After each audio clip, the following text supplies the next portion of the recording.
Hi, everybody. This is Silvio Canto in Dallas, Texas on Wednesday, March the 9th, and welcome to our commentary. You know, there is something missing about the month of March, something that we've grown accustomed to over the years, and that's that normally by this time in the month of March, like the second week of the month, we would be following baseball games or exhibition baseball games coming out of spring training. Usually by this time, you start getting a couple games a week and so on. And we're not getting that this year, of course, because the players and the owners are into a pretty big disagreement. So who knows how it's all going to turn out? I think eventually common sense will prevail and they will have an agreement, but it doesn't look real good because they're not talking as much as they should be talking. But it is really interesting. You've grown accustomed over the years to start thinking about the baseball season this time of the year and talking about the new players and the prospects and so on, especially with the Texas Rangers this year with a lot of the new players that they signed. And that's missing. We don't have that right now. So I'm hoping that we can get baseball on track here pretty soon. They're basically arguing about money. What else can they argue about? And hopefully they can come to their senses and share their millions or their billions as soon as to the best, I guess, of their ability and put the game back on the field, which is what we want. Well, President Biden was in Texas yesterday, and he was here for a very short time. I wasn't even here for dinner. He came in. They took him to a place. They talked about veterans. I guess he visited a clinic, and then he was back on Air Force One back to Washington. It was an awfully quick visit. In fact, the visit was so quick they didn't even turn off the engines on the plane. I mean, the plane was basically running the engines and waiting for the president to go back to the White House. And look, everybody's in favor of veterans, obviously. So anything that this president or any other president can do to help the veterans, I think everybody understands that, and everybody supports the veterans. The veterans, after all, are the heroes, the big heroes of our country. They're the people who put on the uniform and fought for the country if necessary. So we all love the veterans. But I thought the visit was fascinating because one person who was missing, or at least I didn't see him, one person who was missing was Beto O'Rourke, who is the Democrat running for governor. He was missing. He wasn't there. And how, you think about that for a second. You're the Democrat running for governor in Texas, and you don't welcome the president of your own party coming to Texas. I mean, how many times does the president come to Texas normally? Once a year, maybe once every couple of years. So here we have a situation where Beto O'Rourke, the Democrat running for governor, was not there. Now, I'm sure he was invited and he was not there. So it's just an interesting commentary on what is wrong with President Biden and why his approval ratings are so bad and why so many Democrats want to stay away from him. Well, I got to tell you something. I had an opportunity to watch an interview with former Attorney General Barr. This was on Fox News. Yesterday, when I spoke about the former Attorney General, I spoke about the interview that he had with NBC News. If you don't know, the Attorney General has written a book about his years as Attorney General for President Trump. And if you hear the promotion of the book, it sounds like an anti-Trump book. But yet, when you watch that interview with Fox News, the book looks totally different. Yes, there were differences with Trump over the election, and apparently they had a bad argument over the election, and that's what led to the Attorney General leaving early. So all of that is true, and they don't apparently get along well right now. But yet, if you listen to the Attorney General, and if you listen to what's in the book, or at least the parts of the book that he talked about, he was extremely complimentary of President Trump's administration. He talked about many of the things that President Trump had gotten right, like the border, and many of the things that President Trump had done. And so, you read that. For example, former Attorney General Barr was very, very critical of the whole Russia story, the Russiagate, and he correctly points out that the story really tied up the Trump administration for a couple of years because he was in the middle of an investigation that should have never happened. And all the stories in the media about the investigation and all of those sources close to the information who turned out to be people who didn't know anything. And I thought the attorney general was very critical of the people behind that Russia investigation. Now, obviously, he cannot talk about the investigation that John Durham is doing right now. He cannot talk about that, and that's understandable. But you kind of get the feeling from watching that interview that this book is not as anti-Trump as it's been made out to be. So a lot of people, I think, are rushing to buy this book to read about how terrible Trump was. Well, there was a problem there at the end. I don't deny that.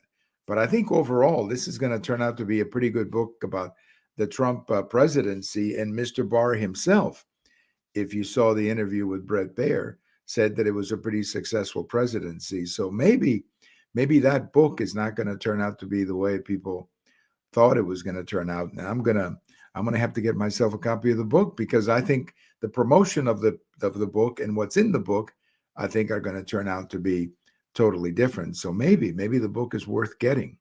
After all, I mentioned yesterday that I didn't think it was going to be a good book because it was going to be another gossipy book about Trump.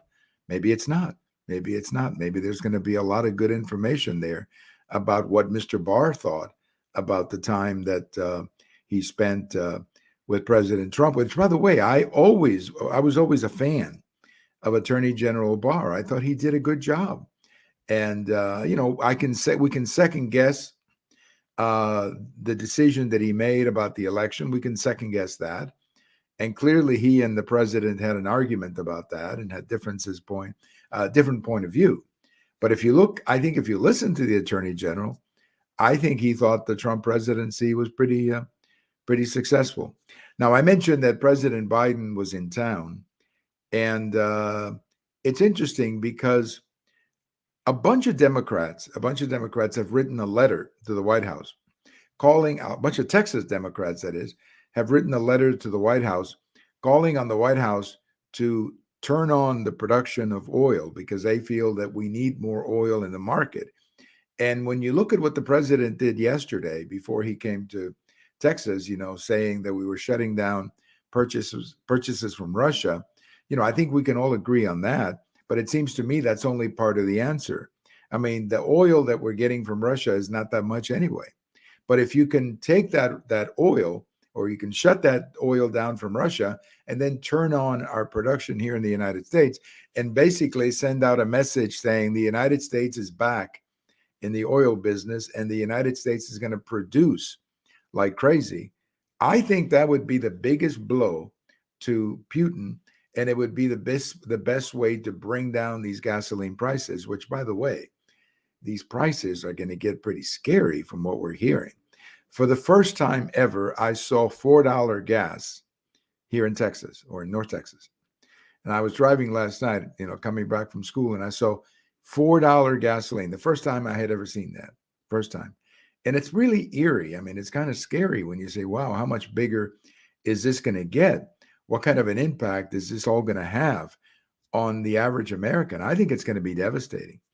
And when you think of people in California paying $6 already, you got to wonder who can live out there. I mean, who can afford the rent?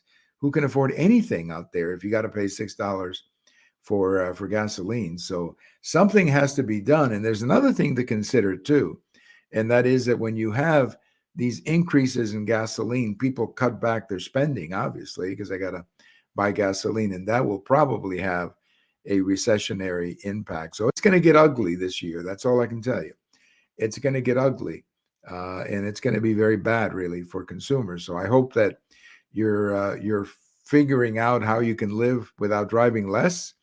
Maybe you can get together with your neighbor and figure out how you can carpool or whatever, because this is going to get very nasty, very nasty. And I mentioned yesterday that I remember 1982, and I do.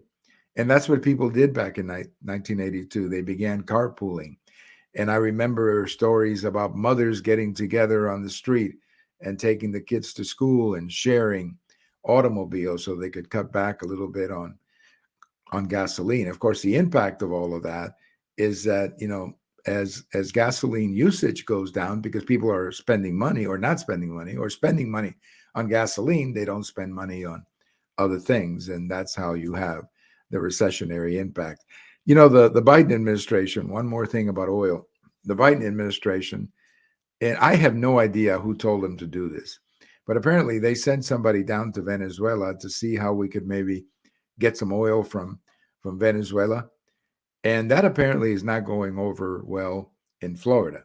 Because as you know, in Florida, not only you have a large Cuban population, but you also have a large Venezuelan population. And that population is very conservative and very anti-communist, anti-socialist, and obviously very anti-Maduro. So apparently the message from a lot of Democrats in Florida to the Biden administration is please stay away from Venezuela because you're going to kill us even more than your policies are killing us in Florida. So, again, I have no idea who gives this administration advice, but they do some of the dumbest things, some of the dumbest thing in the book. That's what they do in this administration. It's just absolutely insane. Again, I have no idea who's giving them advice, but they do some of the dumbest things that I've ever seen coming out of an administration.